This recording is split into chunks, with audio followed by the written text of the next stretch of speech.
Fernando Rodney. You can tell this one good night. Get out of here, Jose Bautista, number 35. Have a night, Jose. Pilar puts a charge in and Ackley back at the track, at the wall. Home run, Kevin Pilar. His first of the season.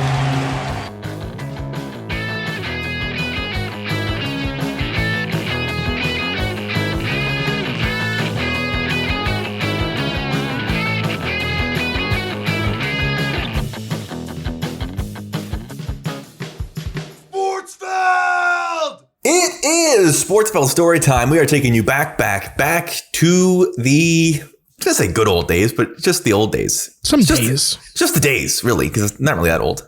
And like not good or bad, particularly. Although I feel old.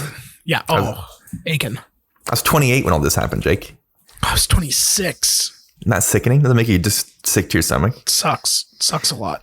2014, the Blue Jays. You know, before we even go to it, I just wanted something I stumbled across today as I was looking at the Jays, sort of the franchise marks. Because I was like, man, Vladimir Guerrero Jr. is having a great 2021. Where does he fit? You know, where does this fit into the all-time Blue Jays seasons? And I think there's two things we forget. It was how incredible Carlos Delgado was in 2000. His 2000 season is like absurd. Yeah, I have been yelling of that Carlos Delgado should have won MVP in 2003 for many years. His 2000 is also absurd. He hit 344. Yeah, and his 2003 he hits 302. Both have an OPS over 1,000. He gets on base at 47% of the time in 2000. That's absurd. That's absurd. And here's the thing: in 2000, you can make the argument that he shouldn't have won because Jason Giambi also had an insane season. Sure. Same RBIs. He walked a little bit more, 2 more home runs, literally 9 OPS points lower than Delgado, but it's close. The fact that he was worth half a WAR more than Delgado. In 2003, however, if we're going to get into this really, and why not? Let's fill some time. Alex Rodriguez wins your 2003 AL MVP. 8.4 WAR, 47 home runs, 118 RBIs, 600 slugging percentage, 995 OPS. Totally respectable. Carlos Delgado, 42 home runs, 145 RBIs, a 1019 OPS. Carlos Delgado should have won MVP in 2003, and I will go to my grave arguing this. You're not going to find me arguing it. I just thought it was incredible because, you know, Vladdy, OPS over 1,000 as we speak right now. It's 1024. And I was like, man, where does that rank? And you realize that in 2000, Carlos Delgado's OPS was 1134. Basically was 110 points better over the entire season. That is ridiculous. And then this is all a long way to get around to, I know at the time we did our best to appreciate it, but what Jose Bautista was like between 2010 and 2011, because the second best season by OPS and the best season by wins above replacement per Baseball Reference in Blue Jays history is Jose Bautista's 2011, where he goes 43 and 103, walks more than he strikes out, slugging over 600, and his OPS 1056, which again, if you are excited about the Vladimir Guerrero Jr. season he is having right now, basically imagine he never slumps that year is basically what you're looking at with these Delgado years and the Bautista year. I feel like the Bautista thing, not that like what he did in the playoffs in 2015 and 2016 wasn't amazing, but I feel like the heights of that has overshadowed exactly what you're talking about. Because like living through, the teams weren't good, which didn't help. But like living through those Bautista years in the moment, it was like, wow, he's hitting 54 home runs. That's crazy. But it didn't like stick in my brain. Agreed. As like also his wins above replacement is the highest in team history by a considerable margin. Yeah, it is one of those things. Is like, I remember obviously he hit the 56 and it's a very easy, like it's a franchise record and it's very easy to recognize, you know, that's an all-time power season. But I don't remember in 2011, the follow-up being hey, just so you guys know, Jose Bautista is having the best season in Blue Jays history. It's unbelievable. And you can get into like, wins above replacement costs Olerud and Delgado because defensively, they just by playing first base, they sort of can't add that. I think that's something as well in the 2021 Guerrero argument is he basically loses a full win of WAR because he plays first base, right? It's sort of like, even if he was the best first baseman in the league, sort of the best you can hope defensively at first base is to draw it even, which is why, John Olerud getting on base at a 473 clip and hitting 363 in 1993 lands him, depending on where you're looking, about a half a win behind Bautista. But just all that is to say, where we get to in 2014 and sort of the road that we take with Jose Bautista, we have talked about this sort of ad nauseum, it is really what 2014 felt like. And to sort of bring this entire month of episodes into, one big happy thing is in 2014, he plays 115 games. It's 35 and 103. His OPS is 928, which is still very, very good. But it was almost like, oh my God, did he have his peak seasons at 29 and 30? And the Jays were nowhere close in 2010 and 2011. And it was almost this panic of like, are we going to let a guy come through, have 3 or 4 of the best seasons the team has ever had and have nothing to show for it? And that was this sort of urgency that I think addresses what happens after 2014 going forward.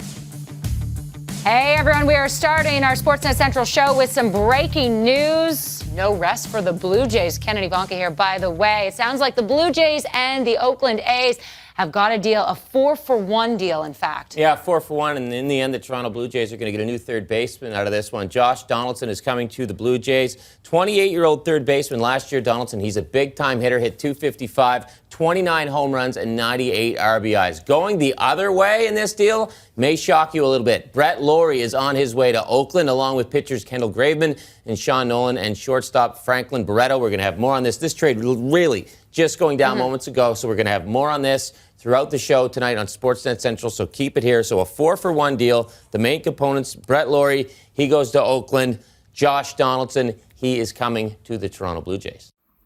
Yeah, I think that part of what's been lost since 2015 and like the sort of the whole, I don't like the word, but like the epicness of the bat flip is like the narrative of like, boy, we just want to see Jose Bautista in the playoffs has been lost. Because like if you were following the Jays in 2014 and even in 2015 where they make the run, it wasn't like, I mean, obviously it was like, wow, this is so exciting. The Blue Jays are going to make the playoffs. And that's amazing. Like it was that, but it was also like, boy, I can't wait to see what Jose can do when he gets into a meaningful game. Because we had just been through it with Halladay and Vernon Wells and Carlos Delgado. And like there was all these all-time great Blue Jays who put up all-time great Blue Jays seasons from basically like 1996 to 2015, where we just never saw them pitch a meaningful game. It was the same thing when Halladay finally made the playoffs and threw a no-hitter in his first playoff game. It was like, oh, okay, this is what happens when these guys get into these spots. And the Jays, all of the Jays guys until Bautista, who fit that mold, never made it.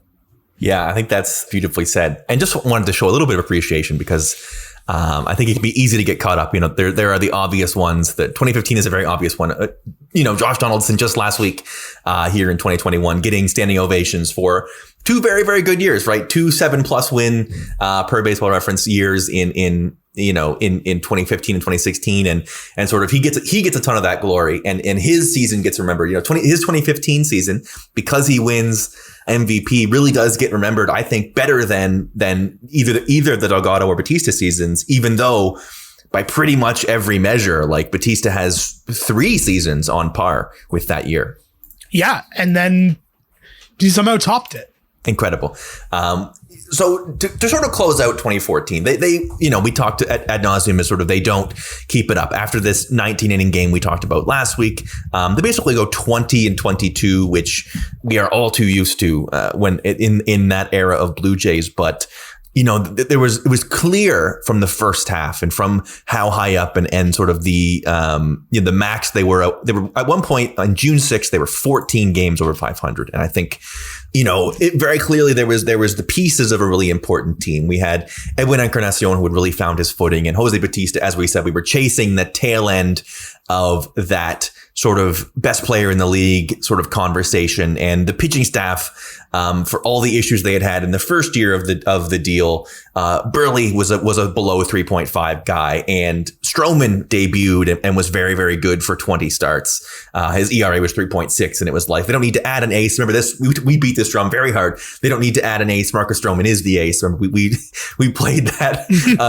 over and over again, and we sort of beat that drum. He's pitching this year ended up being the thing going forward. But I think what's so important about the first half of 2014 that we couldn't have possibly seen at the time was it really was enough evidence for them to go, okay, we need to get better at a couple places. We're getting nothing out of our catchers as much as we like Diana Navarro as sort of a replacement guy who could hit. His defensive shortcomings is like you playing Josh Tolley, who can only play defense, or Eric Kratz, who is a career guy that sort of bounces around. Is we needed real leadership there, a guy who can bring in our young pitchers and help them realize what they are great at. And they went out and they scooped Russell Martin, which began it. And then, of course, the big one, which was to replace that Brett Lawrie / Juan Francisco hole at third base with Josh Donaldson, which of course we now know is basically those two moves become, not to overdo it, franchise redefining decisions.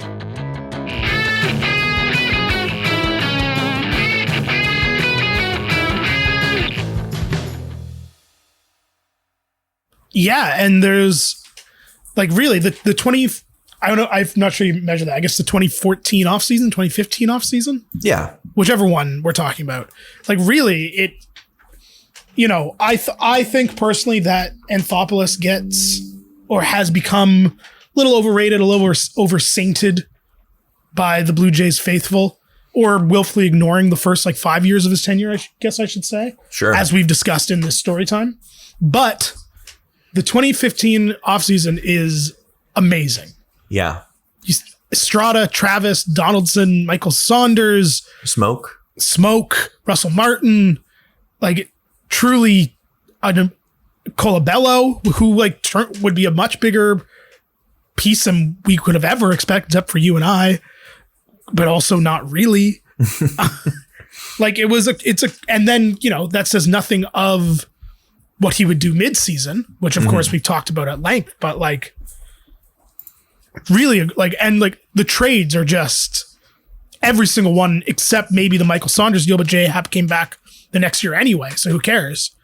But Estrada for Lind, Travis for Ghost, the Donaldson trade, just great vision to find. And even some of the guys that they sort of signed through free agency who were smaller deals, like Jeff Francis never pitched, but was, it wasn't the worst idea. Zeke Carrera was a spring training invite that year. It was and then to do it while only losing Melky Cabrera, Brandon Morrow, Colby, and Dustin McGowan. Not a bad piece of business. Yeah. And I think it's important to recognize, and you are absolutely right, that all the moves you listed off there, smart moves, but I would also say all of them at the time they were made, not universally loved.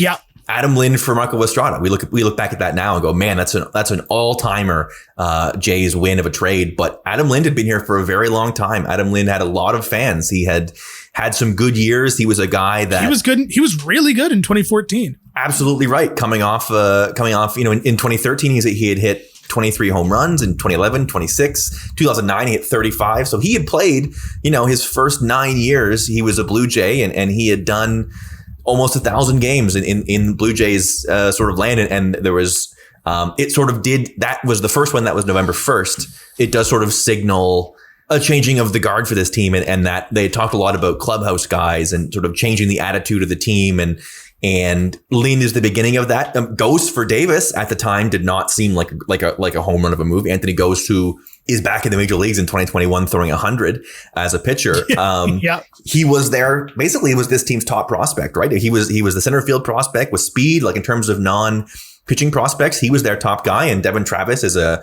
undersized second baseman who isn't a shortstop moved over, was a career second baseman. So there was a lot of questions to that. the 18th of November, they signed Russell Martin for a lot of money. And then on the 28th, I mean, we talked about this for a whole month.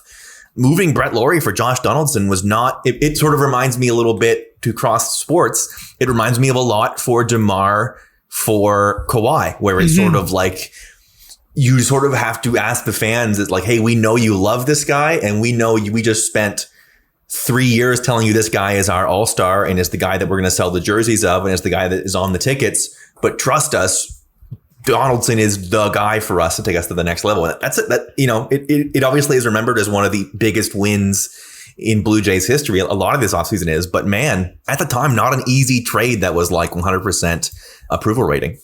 I think it's also kind of, I guess frustrating is maybe the right word, how short-term memory a lot of Blue Jays, like we talked about this a lot on the main show on the trade deadline, and how the Noah Syndergaard trade really destroyed Jays fans' minds when it comes to trades.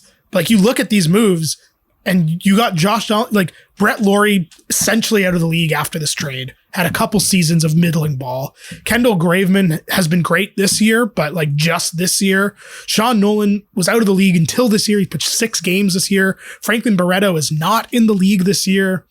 And then like, these are the prospect trades you make. And like, yeah, Josh Donaldson was on the Blue Jays for 2.5 seasons, but 2 of them are literally the two of the greatest Blue Jays seasons of all time. Yeah, absolutely. And we all know what happens in 2015, so there's almost no point in getting into it. But I think some important lessons about sort of the team taking the next step and finding that sense of urgency. And I really do think that trade deadline disappointment, those speeches we talked about earlier in episode 2 of how mad Bautista and Jansen, that really did sort of set the clock on not just this era, but on Anthopoulos' reign and on making the most of what would prove to be a pretty good core, that it did have a real playoff run in them. So, I mean, yeah, hopefully in 2026, we're looking back and going like, they did it. Yes, the episode built around the Gurriel Grand Slam against Oakland, unquestionably. Yeah.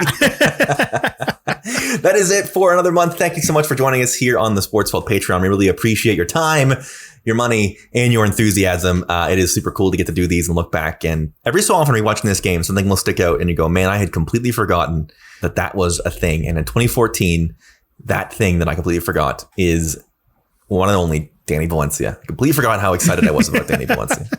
We all love Danny Valencia. We really did. And that is it. We are going to close the book on 2014. Thank you so much for joining us once again on Patreon. And thank you so much, as always, for listening to Sportsfeld.